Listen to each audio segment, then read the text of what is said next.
Okay, welcome, hello. I think we're live. I think it's happening. So here we are again.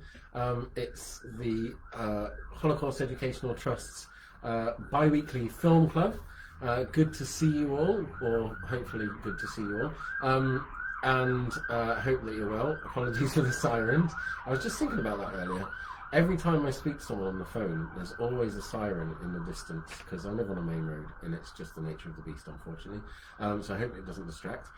Yes, my name is Ben Fuller. I'm an education officer at the Holocaust Educational Trust, and we're here to teach and help people right across the United Kingdom learn about the Holocaust in meaningful ways.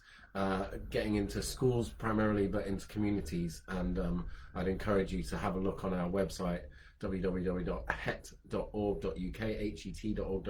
to find out more about what we do and what we can do for you. And speaking of which, before I get stuck into the film that we're going to discuss today, I feel it's a good time to mention that we are trying to offer as much as we can in this difficult moment in all of our lives, particularly for sort of general engagement, but also for teachers.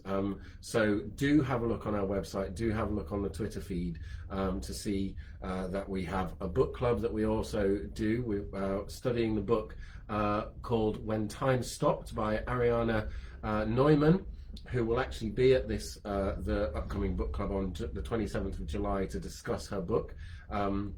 So that's a really good opportunity, and if you're interested in that, then email outreach@het.org.uk for more information. And again, look on the Twitter and the Facebook for information about that. And also, for teachers particularly, we've just launched our teacher training calendar for the next year, in which we're going to be doing all sorts of teacher training events that you can access in the short, medium term. That will be mostly online, but we are hoping that we'll be able to get our international visits back up and running into 2021 as well. So do have a look online at our socials to find out how you can engage with some of that stuff and benefit from it.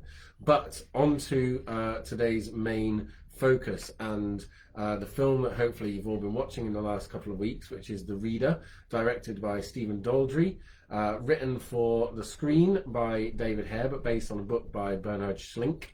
And a really interesting discussion, I think, that can generate out of this film around post-war kind of acknowledgement of the Holocaust, particularly in Germany, but maybe further afield as well. And I would really encourage people today to kind of add your comments as we're having this discussion, because there were some lovely comments that have been shared on Facebook and Twitter in the lead up to this that talk about where people have given me a broad indication of their view of the film, but I'm really interested to know what you liked or didn't like. So I'll start with some of those comments and then begin to unpick. Actually, I should probably give a précis of the film, shouldn't I? Let's do that first. So the film is about two main characters, Michael and Hannah. And Michael we join the film with an older Michael, who's a kind of troubled character. We don't really know why, and the film operates by kind of flashbacks and flash forwards to this story of Michael, who becomes a lawyer in his later life. But in his younger days, when he's just 16, he has this mysterious illness as he's trying to get home from school, we assume, and kind of pretty much collapses. And this character, Hannah, played by Kate Winslet, finds him and sort of takes care of him in his moment of need, helps him get home, in which time Michael has to stay in bed for kind of 3 months or so with this illness, scarlet fever, and then goes back to find Hannah once he's better, to thank her for helping him. And from there ensues a very passionate, somewhat graphic relationship with Michael as this 16-year-old kind of going through some kind of sexual awakening with the older Hannah, who is kind of pretty much a straight talker and after a while kind of takes an interest in what he's doing at school, and particularly books that he's reading, and she asks him to read to her, and this becomes very much part of the love language that they share between them, that he will read to her, and she loves to find out about what the books are about, and she wants to know, and she wants him to read. She never wants to read herself. Then she gets a promotion at her job and decides to leave town, by which point I think us as the viewer have realized that she's illiterate, and so the reason that she's asking Michael to read to him is because she can't read for herself.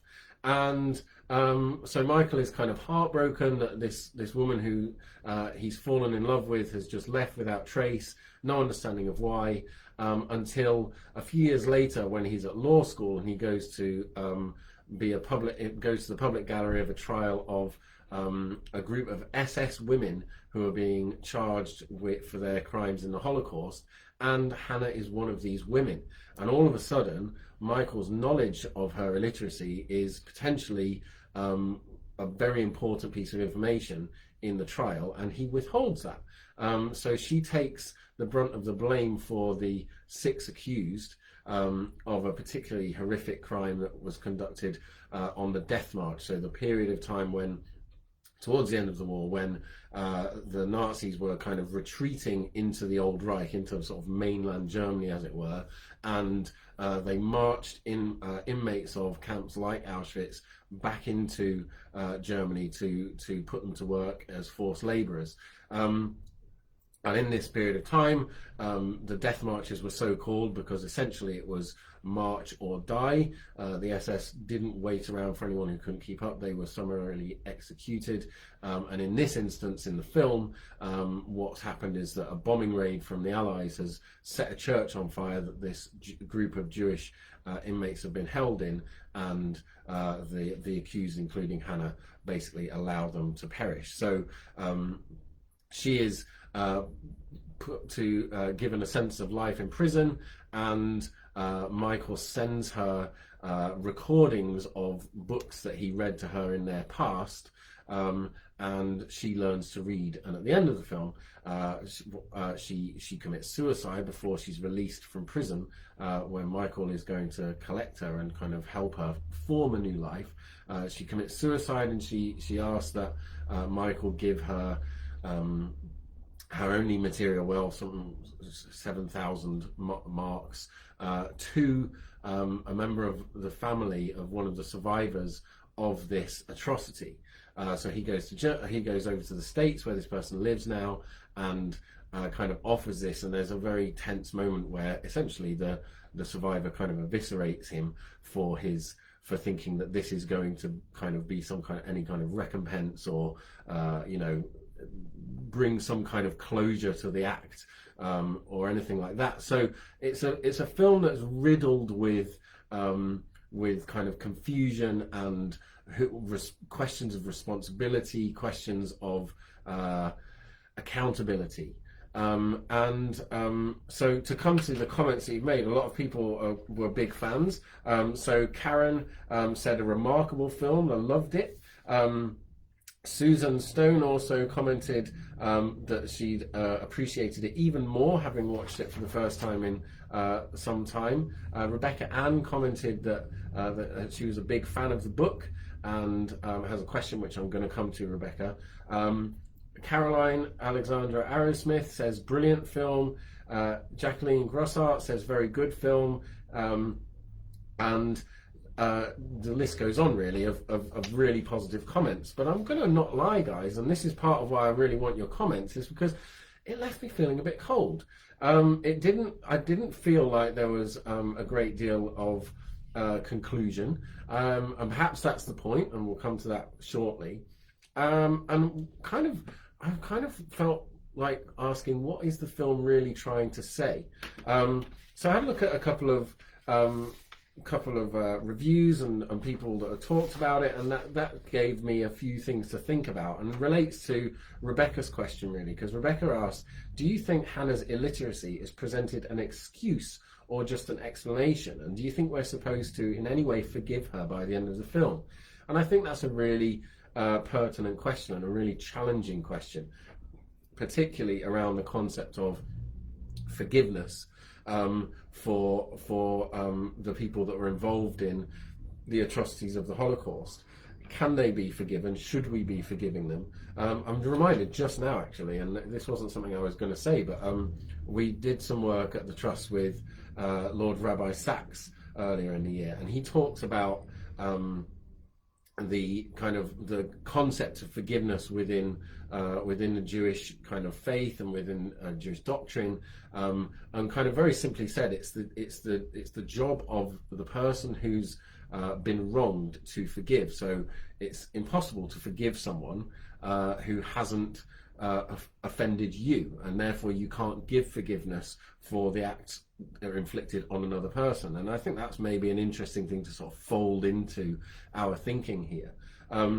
I think more broadly, others would say that there is a place for forgiving people for things that they have or haven't done that aren't directly towards you. And so that's the question that Rebecca's asking here. Are we expected to, or supposed to, through this story and through understanding Hannah's circumstances, find some sense of forgiveness towards her? Is her illiteracy an excuse for the acts that she was involved with? And I don't know that I would want to answer that question myself. I think that is something that where we would really have to find a sort of a personal response.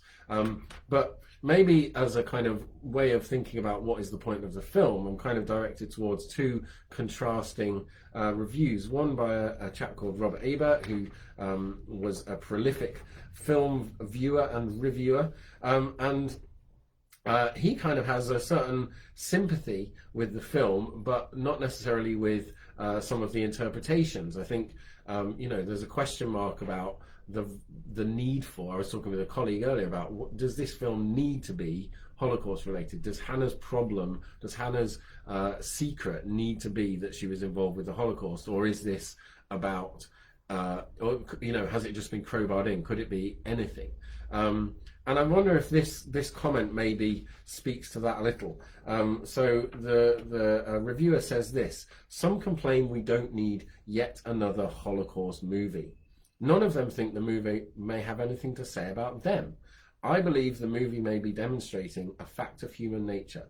Most people, most of the time, all over the world, choose to go along to vote with the tribe. So perhaps that is kind of the point. Perhaps that's what the film is asking us to address. Not the characters and the situation of the film, but look to ourselves. The judgment that we may make towards the characters in the doc, Hannah particularly, are judgments that he's kind of saying, well, do we ever turn this around and reflect? Because essentially Hannah went from job to job to job where she could avoid having to read and write.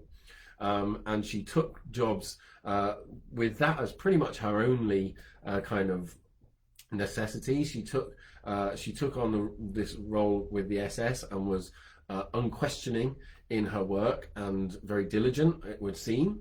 And the kind of area where we find out that she would sort of have favourites who she would ask to read to them is very, very troubling. And I don't necessarily think it's entirely unpacked. It's maybe just a device to challenge the character of Michael even more than he's already being challenged by the situation. But I think that there is an interesting question where perhaps the film is inviting us to take a look at ourselves and ask the question, where do we go along with things where if we scratch the surface of just a little, we'll see injustice that we're ultimately participating in. So that's one interpretation, and I'm certainly not sure whether I would want to agree with that in its entirety, and I certainly don't think that we would. That is a kind of enough of an explanation for the character of Hannah. Whether or not we are supposed to forgive her by the end of the film, whether or not this is an excuse or just a blame issue, or I think that we need to sort of individualize our responses to that personally, and I apologize if that's sitting on the fence a little, but I don't think I'm here to tell you what to think. So yeah, I think it's a really good question. personally, I think that one of the clever things that the film does is get us introduced and sympathetic towards the character before it unleashes this horror from their past, so that which does challenge our ideas of how to respond to people. Because when we generally look back at the Holocaust, and we see perpetrators, we see them almost exclusively as perpetrators, and what the film is trying to do is round out that character and see them as a human. And I think that again is something that's really challenging. We don't want to associate ourselves, we don't want to associate our sympathies, and for Michael, he didn't want to associate his love with someone who was who demonstrated their capability of the crimes of the Holocaust. Now, and again, I kind of chose my words carefully there, because she demonstrated that capability, which inherently all humans have, and that's a really, really challenging concept for us to have to manage. Another review wasn't quite so kind of reflective and positively reflective about what the film was trying to say, and this one came from the New York Times, and I thought this comment was quite interesting. But the film is neither about the Holocaust nor about those Germans who grappled with its legacy. It's about making the audience feel good about an historical catastrophe that grows fainter with each tasteful interpretation. So, and I think that's a really challenging comment. Is this about us not coming to terms with it, but just being okay with it, with the increased distance that we might feel between ourselves and it, with the increased volume of stuff around us on the subject, that actually it becomes just another thing? And I think that that would be problematic, because I do believe that this is a sort of a hugely important and kind of exceptional area of history that has really shaped the world that we live in since. So I would kind of counsel against that kind of historical complacency, against any kind of compassion fatigue for what we're talking about here. So, okay, we're framing some discussion, but I want to just pick on another one or two things. I can see that there are comments coming in from you guys, which I am going to get to, I promise. Oh look, one of them's from my mum. Hi mum. That's nice. So I'm going to pick up on that comment, maybe that was just sort of suggested in the New York Times, although rejected as a reason to like the film, or to consider it being what the film is about. And it pertains to what is my favourite German word, because I don't know a lot of German, but I do love the language, and I love how they cram the words together. So my favourite German word is Vergangenheitsbewältigung. Vergangenheitsbewältigung. If you can spell it, you get a prize. And what that word means is, broadly speaking, we don't have a direct translation, I don't think, in English, but broadly what that word is trying to say is the question of coming to terms with the past. And I think that the film is doing something around that. I think the writer, bearing in mind the original writer was a German, I think that's part of what is being grappled with here. And a really important scene for me in the film was at the period after the trial had begun, where Michael and his student colleagues were with their professor discussing the trial, and one of them gets very angry, says that at first he thought that this was a really positive and important trial, and he's completely lost faith in it.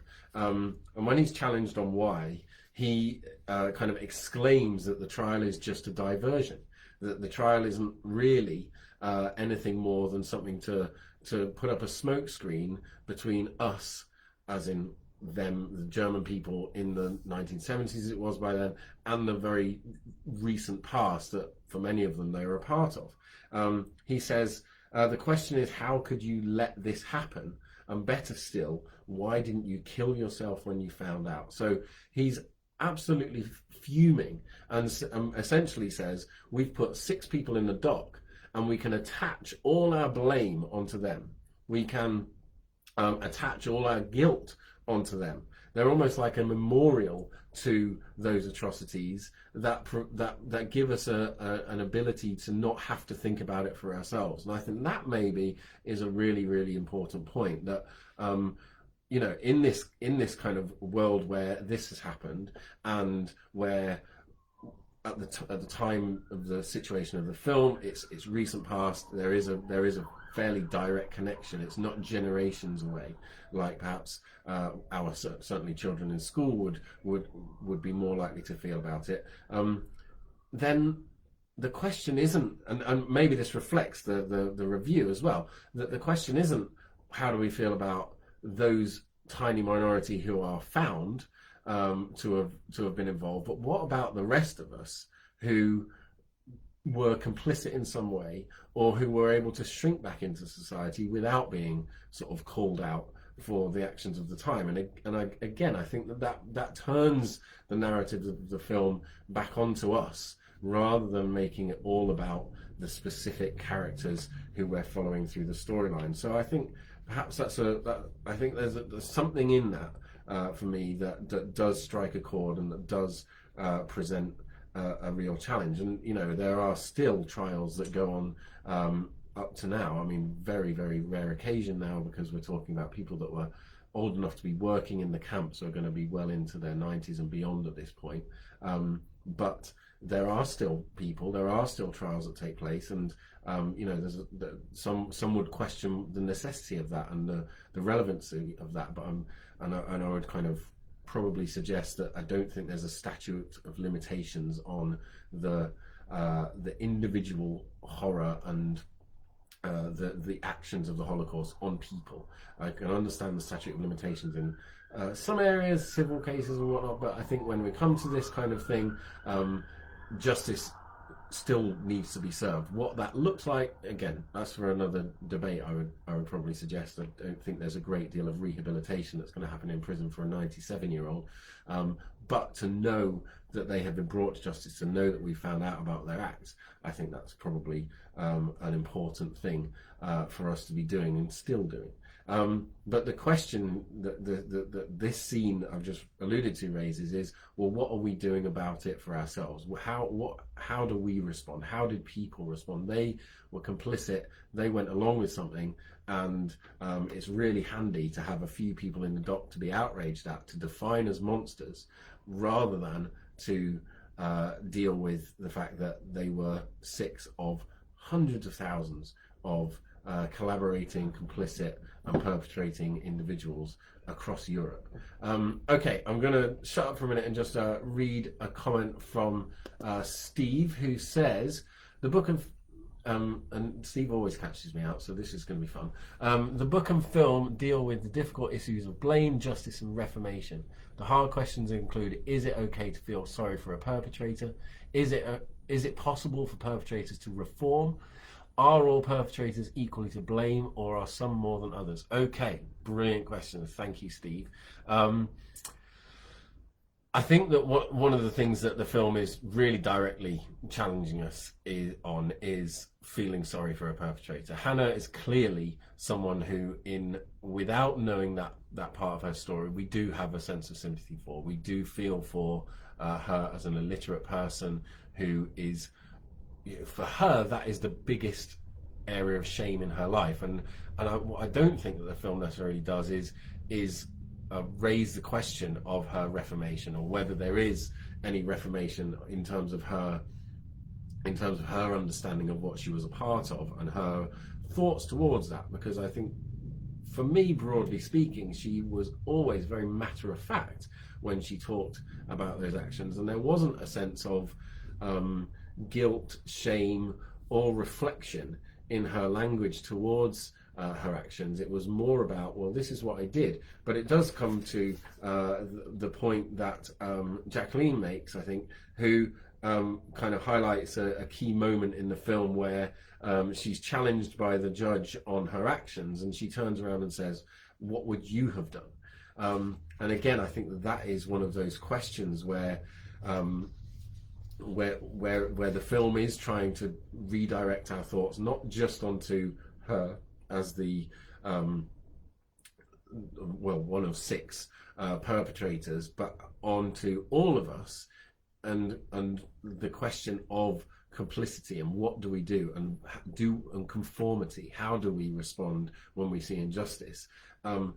the question of how far she saw it as injustice, I think, is left open, and therefore how far it's possible for her to reform is also difficult, because if she doesn't see a problem with what she did, if it's just a job and she was following orders and there's no problem with that, then the reform process needs to first take her to a place where she understands what happened and why it was wrong, and then is it possible that she can change her mind. There is no comment really on whether there's any kind of anti-Semitism in her actions, and maybe that's a flaw of the film, that it doesn't pick up on that concept more, but hey ho, that's what we've got to work with here. So I think that thank you for that comment, Stephen. I think that the question of reform is something that more broadly, when we think about justice and we think about what justice is about and what prisons are about, maybe, then the idea is that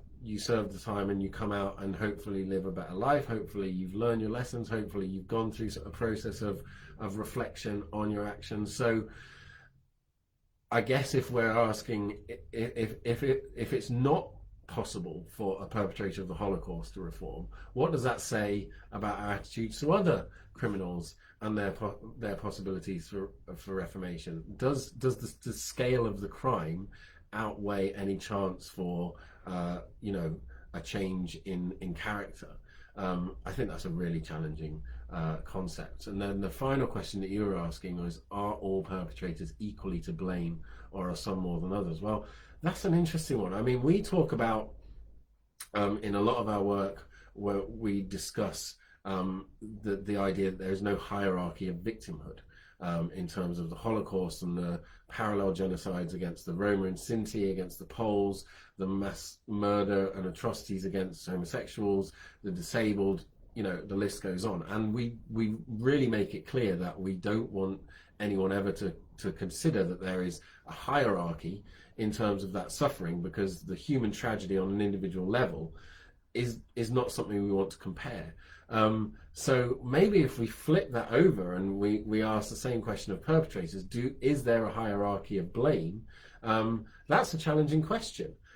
Is the person who makes the decision, who is more often than not a long way away from the implementation, carrying greater responsibility? It's certainly the way that many people who operated as perpetrators kind of looked at it. I'd encourage you to read Christopher Browning's Ordinary Men to sort of look into that more deeply. And he talks about, he refers to one specific police battalion who were involved in primarily the Holocaust by bullets, the murder of Jews in the east of Europe, being shot into pits, and they very often deferred their sense of responsibility up the kind of hierarchy within the army or the police and the SS. So does that translate? Are we okay with that? Is someone further down the line, like the case of Hannah in the film, do they have less responsibility? And maybe this brings up the questions of just human individual morality and responsibility, and taking responsibility for the actions that we commit. So I apologize, because I feel like there's just endless unanswered questions here, and I hope that that's okay with you all. But I suppose when we come into these questions of morality, which is what this film really does sort of invite us into, then we are going to find that answers are more difficult, whereas perhaps with films that just offer us questions of the specifics of history, we can find the answers because they're there in the historical record. A comment from Leslie, hello mother, says, it seemed to me that Hannah was more ashamed of her illiteracy than her part in the appalling treatment of the prisoners in her care. Just a thought, and I think that I would agree with that. I think that Hannah doesn't have, somewhere along the line, and I don't think this is fully explored, there is a problem that Hannah has whereby she cannot identify with what she's been involved with, and she doesn't have a reflective sense of what that was. She's paralyzed by her shame around her illiteracy, and everything else to her is of little consequence. Her treatment of Michael in their youth, her response to the questions as they came in the courtroom, very matter of fact, and there wasn't a great deal of reflection and sorrow in what she did. And even at the end of the film, when she's writing those short letters, having learned to read to Michael, they're very dry, they're very kind of unemotional. So maybe that's something in the character of Hannah, where this illiteracy is a sort of paralysis on her wider sense of morality and conduct. And again, that does challenge us. Is that enough? Is that do we see that as a reason or an excuse or something that we can forgive her for? And again, I'm not going to give an answer to that because I just don't know. Yes, I agree with Susan, who has said I think the film is more about posing questions and giving answers. The part where Hannah asks the judge at a trial, okay, we've discussed that one, Jacqueline. I hope you were there for it. Chloe says, I felt the film did a very good job of humanising the perpetrators, particularly because of the former part of the film. So often they are seen as monsters who have no humanity and are and therefore only evil. I've just lost my place here, sorry. Which seems to divert away from the idea that they were people. It implies that the show could never have happened again, as normal human beings don't do things like this. And I feel like this perspective is somewhat problematic. And I agree with you there, Chloe. I do think that is one of the areas where the film kind of successfully challenges us, because it's really important that we humanise all people involved with the Holocaust and the events of the Holocaust, because actually we have more in common with every single one of them, from the victims through to the perpetrators, than we don't have in common, because we're all human. We all carry the same genetics fundamentally. We are like those people, and that's a really challenging statement to make, because we don't want to be like them. It's much easier if we classify them as monsters. It's much easier to see them as completely different to us, and I could never be like them. Whereas the challenges I think that the film poses are that actually we have capacity for that, and maybe one of the sort of sub challenges is the idea that to some extent in our lives we comply, we conform, and we choose not to think about the ramifications of issues that we have to deal with in life. Okay. I'm just going to pick up on a comment from Chloe. I'm aware that of time, as ever. Incidentally, we are thinking about running this as a Zoom session so that we can actually engage with one another, and it doesn't just have to be me harping on for half an hour, which we would also be able to run on Facebook. So please also add comments if you'd like to be involved with an actual discussion rather than just watching me. I'm sure you would. I would. So yeah, we'd love to get your thoughts on that idea. But Chloe said that yes, the reader is fictional, but how do you find its portrayal of those who didn't fully understand or didn't have the option not to comply? And I think that there's two questions. Didn't fully understand is really interesting, and I would want to ask back, how could people not necessarily understand what was going on if they were in the position of Hannah in Auschwitz, selecting people for gas, all of those things. It feels hard to me to consider that there's a complete lack of understanding or acknowledgement of what is being a part of there.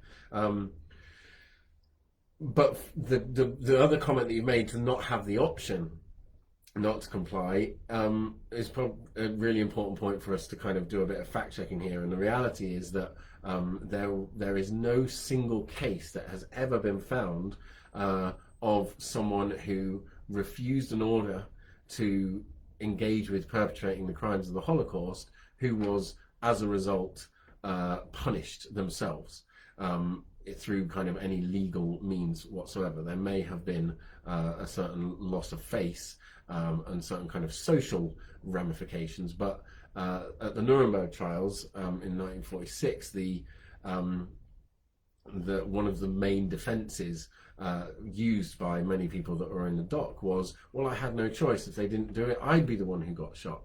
And so the lawyers in the prosecution trawled through tens of thousands of documents to just find one example of a officer who had refused an order and been killed as a result, and they didn't find one. And again, in the book Ordinary Men by Christopher Browning, he points out that when this particular police battalion was given their duty to round up and murder the town's Jews in Eastern Europe, they were given the option to refuse that order, and they were told, if you don't want to do it, we'll assign you another job. Now, that job may have been related to that objective, but they wouldn't have been directly engaged. And so it's a common myth that perpetrators didn't have a choice and that they were doing it because it was their own lives on the line. And that's importantly not an accurate representation of the past. That we know that there wasn't a case where a Nazi officer or any of the collaborating people that were involved refused an order and were automatically kind of punished for that. So I guess to come back to your question, in terms of its portrayal of those who didn't understand or didn't have the option, well, we clearly know that people had the option. And the question of understanding, again, it almost becomes a moral one. How far Hanne's literacy, we want to attach that to a deeper mental problem of lack of understanding. That's there if we want to go there.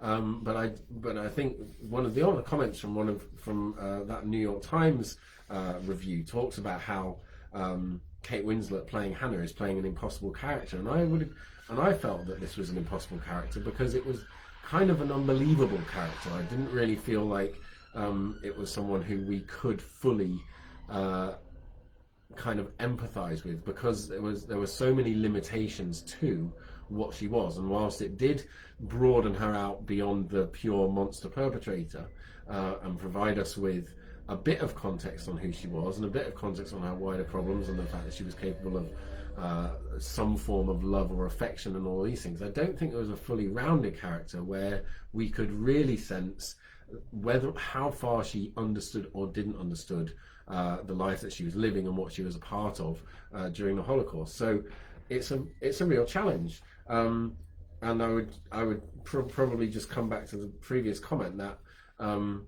how someone could not understand at all feels to me like that must be more of a choice than a truism of kind of someone's position. And maybe I'm being a bit harsh there, and apologise if you think so. Okay, so I'm going to round off today's discussion. I think that there are a lot of really interesting things in this film, but like I said, for me, it felt like a bit of an uneasy situation. We haven't really discussed the character of Michael a great deal, and his sort of difficulty with coming to terms with his relationship to that past. And that's an interesting thing that we don't have time for now because we're coming up to 40 minutes. But he has an indirect relationship to this past, which I think that he's carrying a sense of guilt for. How could I have fallen in love with someone who was capable of these horrific things? That kind of stuff is again another challenge that maybe is one that it's trying to turn back on us. How can we have sympathy for that character that is clearly, in the eyes of so many, beyond any sense of sympathy? Okay, right. So next time in 2 weeks, we will be back. And it's the summer holidays. I want to congratulate all the teachers on getting through this year. It's been a weird one, hasn't it? But we made it, and you fully deserve your holiday, and I hope you can relax. But we would love to see you again in 2 weeks. And the film that we're going to be looking at is something a bit different. The very provocative Inglourious Basterds, which was directed by Quentin Tarantino. So it is an 18 certificate, so sorry kids, not for you this one. It's pretty graphic and nasty at times, but deals with a kind of alternate history. It's a revenge film. It's not a kind of alternate history, a completely alternate history, which we think raises some interesting questions. So that's the film. It's available on Netflix. So if you've got Netflix, then you won't have to pay up this time, which is handy. So Inglourious Basterds next. And the final thing that I want to just flag up is that if you are if you've joined this kind of bi-weekly film club late and you'd like to look at the other films that we've discussed, then we have a YouTube channel. So if you look on YouTube for Holocaust Educational Trust, you'll find our channel and you'll find all the previous episodes of this. And if you really enjoy them, then you can, go back and watch them again and again and again to your heart's content. So thank you all for being with us. Thanks for your comments. It's lovely to see that people are up for more of this and for joining in the discussion, and so we'll work on that. And in the meantime, have a lovely first 2 weeks of your summer holiday to all our teachers out there, and for the rest of you, have a lovely next 2 weeks, whatever you're doing. Stay safe. See you soon. Ciao, ciao.